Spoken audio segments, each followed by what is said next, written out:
What are two goals most people have every year but rarely ever hit? If you guessed get out of debt and lose weight, ding, ding, ding, you are right. I am no exception. I actually have both of these goals this year and had them last year and the year before last, and you get my drift. But the difference is this year, I am actually going to do them. In this video, I want to share specifically how I am going to get out of debt this year. I'm going to share real numbers, my real plan, and why it's really going to work this time. Let's get to it. Well, quick, let's do this intro. My name is Labria Jones. I am obsessed with living this one and only life to the absolute fullest. I have a lifelong goal of self-mastery. And on this here channel, I share the things I'm learning, the things I'm trying, what's working, what's not working, in the hopes that it helps you live your one and only life to the fullest as well. And today, I'm going to pull back the curtain on how I am actually going to get out of debt this year. I'm so tired of talking about this goal. I'm so tired of writing this goal down. I'm honestly so tired of paying interest on debt, is what I'm really tired of. Let's talk about it. If you're anything like me, you have the very best of intentions at the beginning of the year, especially when it comes to money.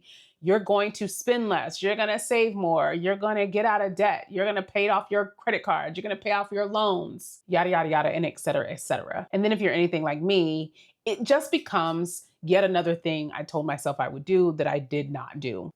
But this year is different. This is the year I keep my promise to myself. This is the year I'm finally making this happen. And honestly, it feels really good. Like I can't stop smiling just talking about it. It does feel good to finally keep a promise to myself. It's October, so we're, 2/3 of the way through the year. I've been making a lot of progress on this goal, a lot more than I ever have. So it feels really good. So first, let's go to the starting point. Where did I start with this? My starting debt was over $60,000. At the beginning of this year, I had over $60,000 in debt. Ugh. The total debt number is $60,610.59 as of today. That's double what I was thinking. And what's crazy about this is I didn't think I had that much. Like in my head, it was probably around 30,000, maybe, including my car. And to be clear, I'm only talking about consumer debt. I'm not talking about my mortgage, and I'm not talking about my student loans. Because baby, that student loan can go to the grave with me. I might pay it off, I might not. That's a conversation for another day. I am just talking about consumer debt. I really did not realize that I had that much consumer debt. For some reason, and I'm good at math. I don't know why I thought it was so low. And part of it was I had not made a list of all my consolidated debts so I can see them in one place. I had, some of my loans in one place, my credit cards in another place, and then my business debt in another place. And so at the beginning of the year, I created a table in Notion with all of it in one place. And baby, it was a wake up call. Like, what?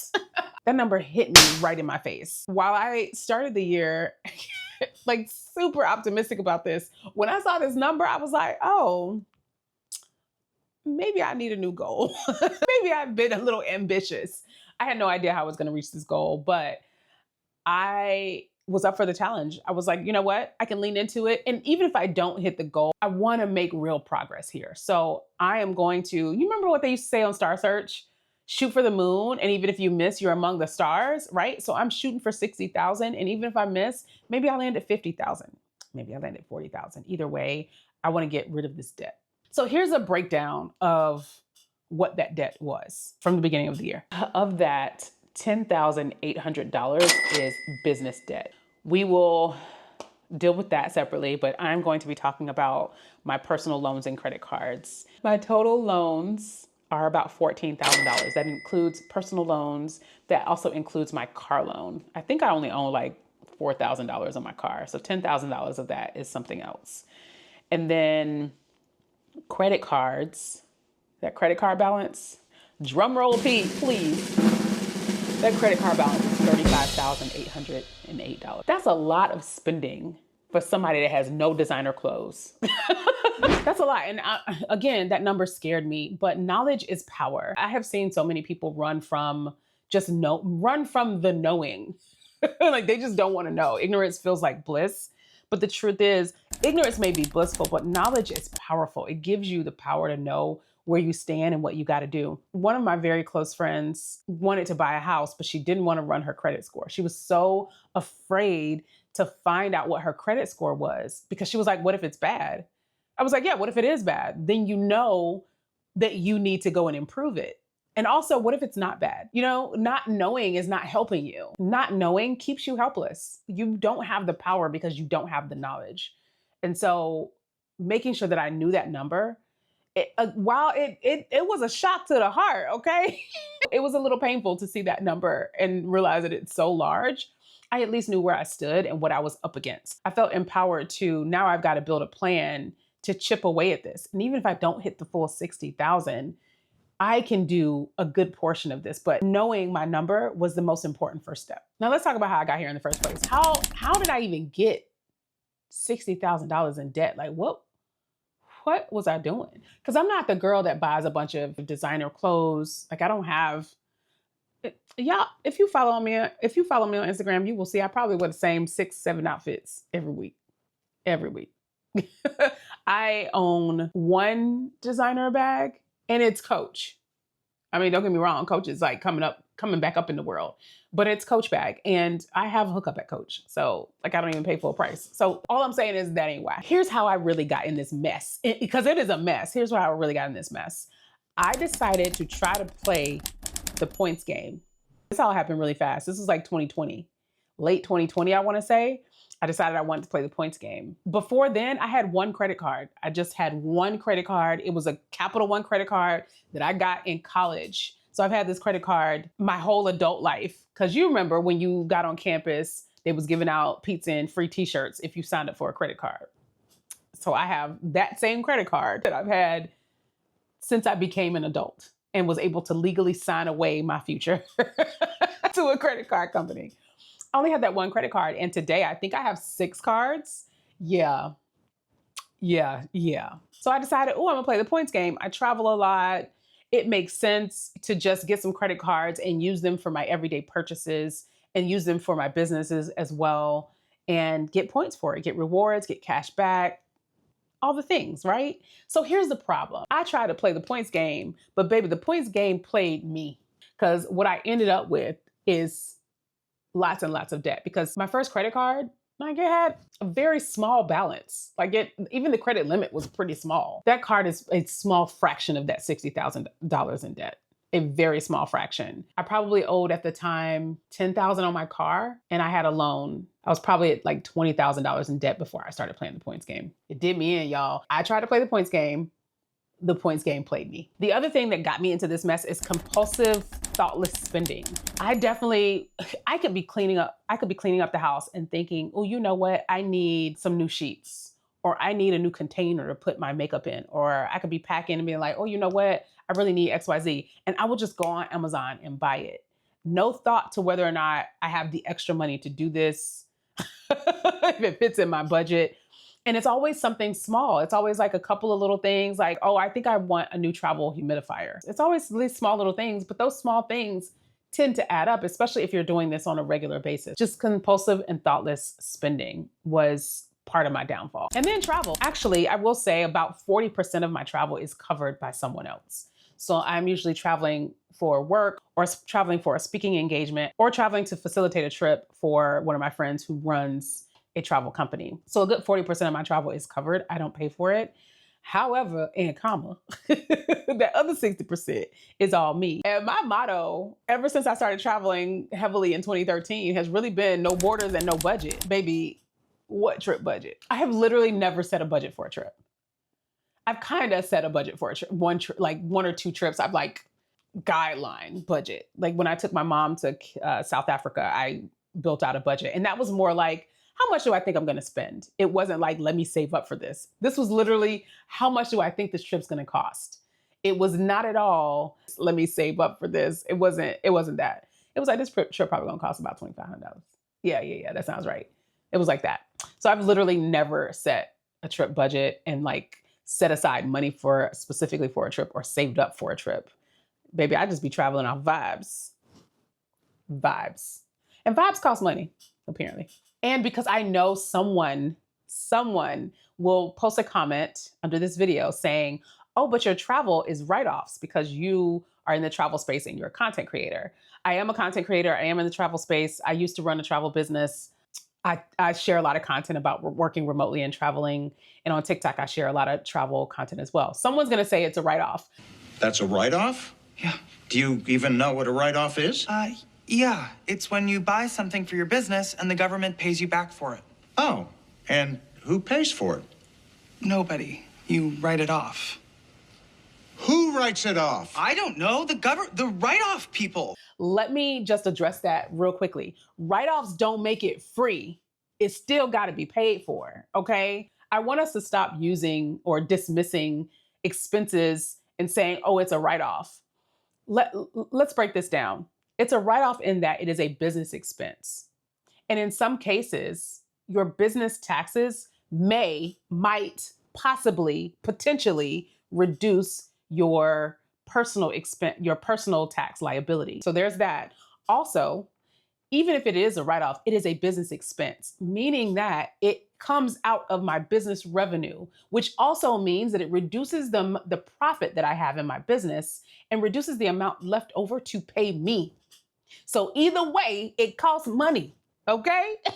So we got to stop just saying something's a write-off as if that makes it free, because it does not, guys. All right, I'm gonna step off my soapbox. And keep in mind, I'm not a CPA, I'm not an accountant. If you are, feel free to come in the comments and tell me I'm wrong. Anyway, let's move on. I'm also an experiences over everything type of person. Like I said before, you won't see me in designer shoes and designer clothes and having designer handbags, but I will easily drop $300 on dinner and have. There's this Michelin-starred restaurant in Lisbon, Portugal. This amazing experience. It was 15 courses. And we had a 10-year-old bottle of red as well. In fact, we got 2 of those bottles. And our bill came out to $300 each. And we didn't even blink. Worth it. What an experience. It was one of my favorite dining experiences. But I am very much an experiences over everything type of person. I'm willing to pay money for a great experience. Be that dining out, be that an excursion, a trip, an event. I love an experience. I collect experiences. Then there's also, I feel like I have a little bit of, when it comes to credit cards, I have what I'd call like a monopoly money mindset. It's almost like it's not real money, right? Like I know that it's real money. I'm an adult. I know it's real money, but what we know and how we behave are sometimes incongruent. You know, there's some cognitive dissonance in the things we know and the things we actually do. And when it comes to my behavior, sometimes I act like I have a monopoly money mindset, like it's not real money, even though I know it is. It's like, I'm gonna swipe now and I'm gonna deal with it later. Here's what's funny though, when later comes and it's time to pay down the credit card, because everybody that decides to play the points game has the intentions of, I'm gonna spend money on this card and then I'm gonna pay it off at the end of the month. That's what you're supposed to do if you're going to play the points game. But when it came time for later to pay it off, I'd be like, oh, I could do something else with this money. I could go do something else with this money, right? And so I'd pay down, not the minimum. I would pay down the minimum plus about like $200 to $500 on top of that. But I wouldn't pay down the entire balance because I got other stuff to do with this money. Y'all don't need it. I do. A mess. An entire mess. Yes. Your girl was a mess. Let's move into, where am I getting the money from? Girl, where are you getting $60,000? Where is it coming from, friend? I can tell you that it is not coming from a sugar daddy, which is where I would like for it to come from.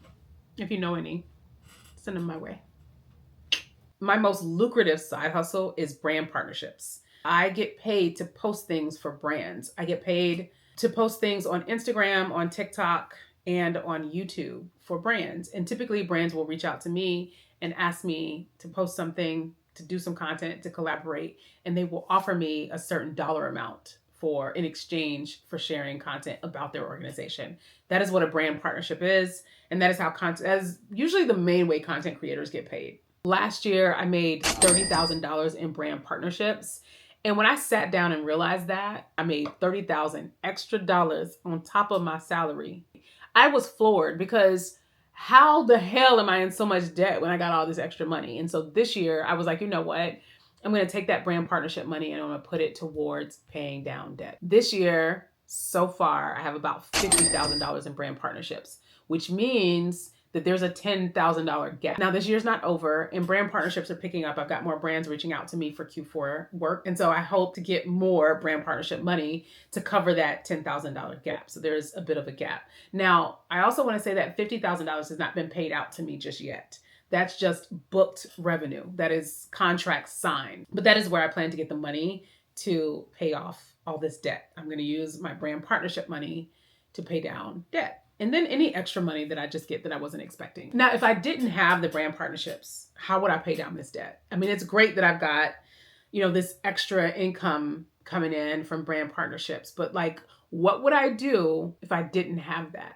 Thing one is reducing living expenses. So in 2023, I set out on a mission to reduce my living expenses. And so that's one of the things that I would do, like try to figure out how to significantly reduce my living expenses. I moved in with my parents for a little while to reduce my living expenses. Now, I know everybody ain't built for that. Everybody ain't trying to stay with their parents. In my case, it was easy to do because I was also traveling and we had this Airbnb. So when the Airbnb was empty or not booked, I would just stay there. So I wasn't always at my parents' house either. So take that with a grain of salt. The house that I live in is like, it does not cost a lot of money to live here. Now, I was paying my daughter's living expenses while she's in school. Her lease was up, so she just moved in here with me. So that also reduced my living expenses as well. And then also I just cut out a few things. Like I stopped getting my nails done, as you can see. I stopped getting my lashes done. I stopped getting a lot of the things that girls get to feel girly.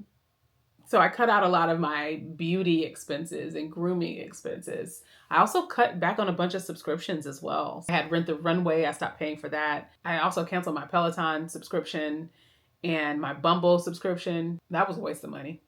But I canceled a whole bunch of subscriptions as well. And it was a significant amount of subscriptions that I was paying for, actually. I'm talking about it amounted to at least like $200 a month at the very least. But if I didn't have brand partnerships specifically, I would lean into a side hustle, some sort of side hustle.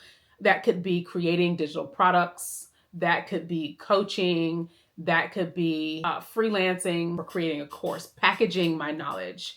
So packaging my knowledge could look like a course, it could look like a digital product, it could look like an education product, or it could look like coaching. I couldn't do that. I would take it to like, doing some other creative things like Facebook Marketplace flips.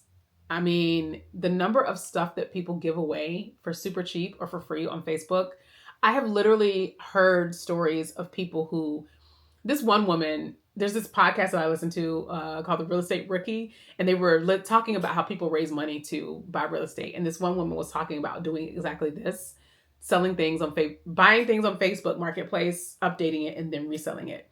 Fun fact, I used to like to refurbish furniture a long time ago. That was something I enjoyed doing.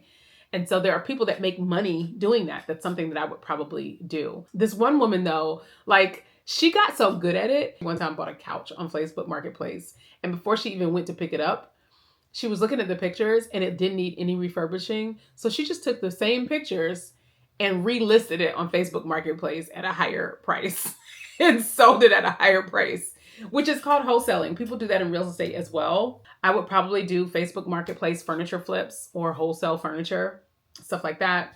And then also, because this is so important to me, I wouldn't be too good to get a second job, like go drive for Uber, do Instacart, do Amazon deliveries, do customer service. I used to work in customer service a long time ago. Fun fact, I was part of American Express's first class of at-home customer service reps. So I would go back to doing customer service. Like this is so important to me that if I didn't have the money, that could not stop me. Like I would just go figure out a way to make the extra money, even if it meant getting a second job. Yeah, I would just do it. Now, if you are in a situation where you need to pay off debt and maybe you need a part-time job or a side hustle and you just want to figure out a way to make extra money virtually, I strongly suggest that you follow the Quit Commuting YouTube channel. I'm going to be sharing a lot more on that channel about how to make money remotely. Okay, so do that. And let's talk real quick about my pay down method. So we talked about where the money comes from, but let's hit on how I'm attacking the debt. Like what is my plan to pay off the debt? There are two methods most commonly talked about when it comes to paying down debt. There's the snowball method and the avalanche method. Now, the snowball method just means that you take your debts, You rank them by balance and you pay off the lowest balance first.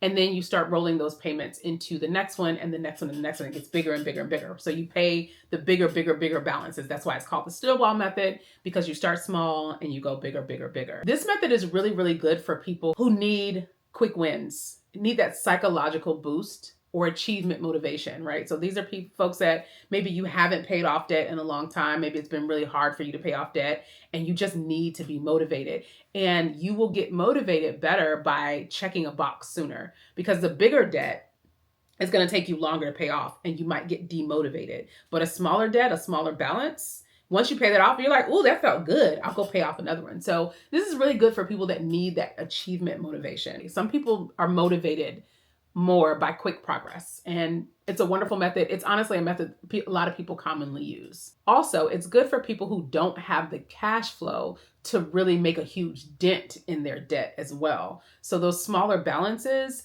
paying those off helps them free up more cash flow to then go and apply to other debts. And then once that's paid off, you're freeing up even more cash flow, right? So if you don't really have a lot of cash flow to put a huge dent in your debts, that is a really, really good way to pay off debts. So all that said, the snowball method is really great for people that need the motivation and for people that don't necessarily have the cash flow to make a big dent in their debt. And then there's the avalanche method. So the avalanche method is more about like bringing the house down and focusing on the most expensive debt first. So in this case, you're going to look at mainly the highest interest debt and pay that down first. This method actually saves you the most money in interest payments, because if you delay paying the card with the highest interest rate because it has the highest balance, then while you're waiting to make your way up to that debt, you are still accumulating very expensive interest every single month. From a math perspective, this one makes the most sense. So it's good for people that are motivated by the math, motivated by getting rid of the most expensive debt, and motivated by being more efficient with their debt, if that makes sense. Now that I've broken down the two methods for paying off debt, I just want to say I am so tired of y'all coming in my comments every time I mention that I'm trying to get out of debt, trying to tell me to do the snowball method. Y'all love to come and tell me, you need to do the snowball method. I don't, actually. I did the snowball method in like 2008, 2009, when I was really trying to pay off debt and improve my credit score so that I could buy a house. And it was successful. And it's what I needed at the time as a young person without a lot of cash flow, who really needed to be motivated, who really needed that motivation. It worked really, really well. At this juncture, I am a person who wants the math to work in my favor, and I do not want to carry expensive debt while I take care of small debts. My smallest debt was my car note, and the interest on that loan is 4%. Meanwhile, I have a credit card with a 27% interest rate. Why would I pay off the 4% first when this 27% interest rate is sitting around? Like that, the math just doesn't math for me there. So for me, the snowball method is not the best approach because I care more about the math and I care most about the carrying cost of my debt. My suggestion is that we just all remember that finance is not one size fits all. You've got to do what's best for you, your personality, your situation, your circumstances. The right way is the way that will actually work for you, the way that you will actually stick to. And for me, that way is the way that favors the math over motivation because I'm already motivated. I'm motivated by the math. You know what I'm saying? Okay, moving on. So here's why this year is different. Here's why I think this year is different. And I've been able to actually do this versus years prior. One, I have a long-term goal to be a real estate investor. I want to have a portfolio of real estate investments. And the truth is I need cash and good credit to do that. And so paying down debt would free me up to be able to be the real estate investor that I dream of becoming. Second, I'm just honestly tired of donating my money to the banks. That's what I see interest as. Like, I see it as a donation to the banks. And they don't need my money. I need my money. So I'm really just exhausted. You know how people say you'll keep doing something until you're tired of doing it, right? You'll keep dating that guy until you're just tired of dating him. You'll keep doing the thing that's not good for you until you are truly just tired of doing it. And I think I've reached that place where I'm just really tired of paying interest on debt. Very tired of it. I also just really want my money to be mine. I am tired of being a conduit for cash. I get money and I just have to take it from this hand, put it in this hand and give it to somebody else. I want it to be mine. I want more of my money to be mine to do what I want with it. It's money that I worked for. I worked hard for this money, and I want more of it to be mine to control. Honey, the other thing is I've been thinking a lot about 80-year-old Liv. She needs me to take care of her. I mean, even when I think about the fact that I am almost 50 years old and I don't have retirement savings and I have a bunch of debt, that is actually pretty terrifying. I remember one day, like 2 years ago, the story popped up. I think I had logged into Ally Bank or something, and this story popped up about how much you're supposed to have saved for retirement by certain ages. And I'm so woefully behind. Like, I immediately got sad because I am so behind. I mean, the truth is, I don't want to work for the rest of my life. I can't possibly work for the rest of my life, and I definitely don't want to be a burden to my daughter. And I got to get out of debt. Like, that is the first step to taking care of the version of me, 5 years from now, 10 years from now, 30 years from now as well. Because it's not like I'm going to be able to rely on Social Security. Have you ever looked at your Social Security statement? I don't know if you know this, but you can actually go look at your Social Security statement. Let me get you the website. If you go to ssa.gov and log in, put in your Social Security number and everything, you can get your Social Security statement. I read this book that completely was a huge mindset shift for me. I read this book last year or year before last, I want to say, the Smart Women Finish Rich book. And in that book, one of the things that the author suggested is that you go and look at your Social Security statement. So I looked at my Social Security statement, and let me show you something. This was 2022. And on this statement, it says, the Social Security Board of Trustees estimates that based on current law, the trust funds will be able to pay benefits in full on time until 2034.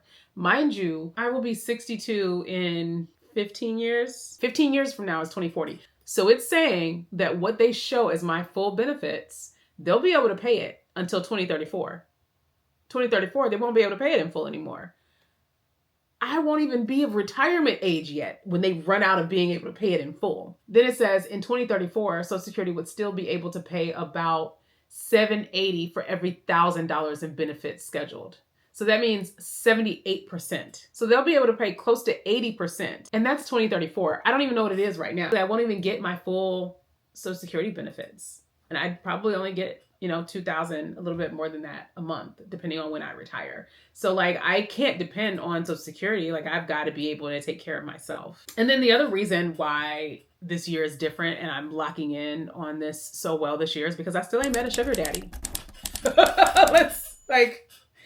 I've been hoping for a generous German man.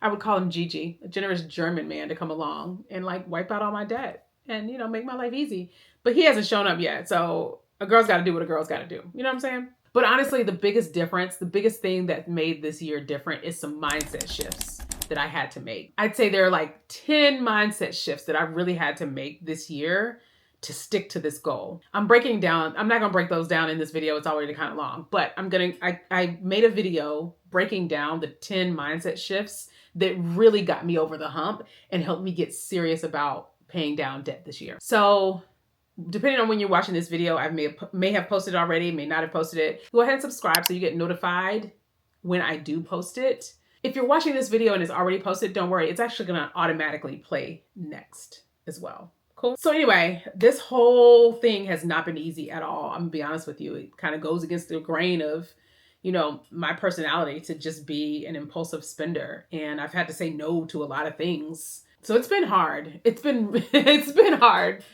but it's been really rewarding. It feels really, really good to watch my debt balances go down. It's been really great to see that and to know that I'm doing what I said I would do for myself and keeping a promise that I made to myself. And I'll be honest, at the beginning of the year, it seemed insurmountable. When I saw that number, I'll be honest, I didn't really think that I could hit it. So this year, my plan is to pay off $50,000 in debt. Can I pay off $50,000 in debt in a year? I said I was going to try. So I was going to go after it, but I just didn't think I would hit it. I've had to make some fundamental changes in the way I think and the way I behave to make real progress. And I'll be honest, I'm just really proud of myself for the progress I've made up to this point. Anyway, are you on a debt journey this year? Let me know. Tell me all about it. How's it going? Let me know in the comments. Or if you've already paid off debt. There's a lot of people that watch these videos that have paid off debt, have become debt free. And I love to see your comments because it gives the rest of us hope that we can join you one day. Anyway, if you are stuck in the loop of setting this goal to get out of debt and you keep tripping up on it, please do check out the video on the 10 mindset shifts, because baby, like, it's definitely a mindset shift. It is, there's nothing wrong with you, but there may be some changes that you've got to make to your mindset and your behaviors. That's what I had to do to find my footing along this journey, because it's been a multiple year journey. Like, I'm paying off this debt this year, but this journey has been years in the making. So anyway, check out that video and I will see you in the next one. Thanks for hanging out.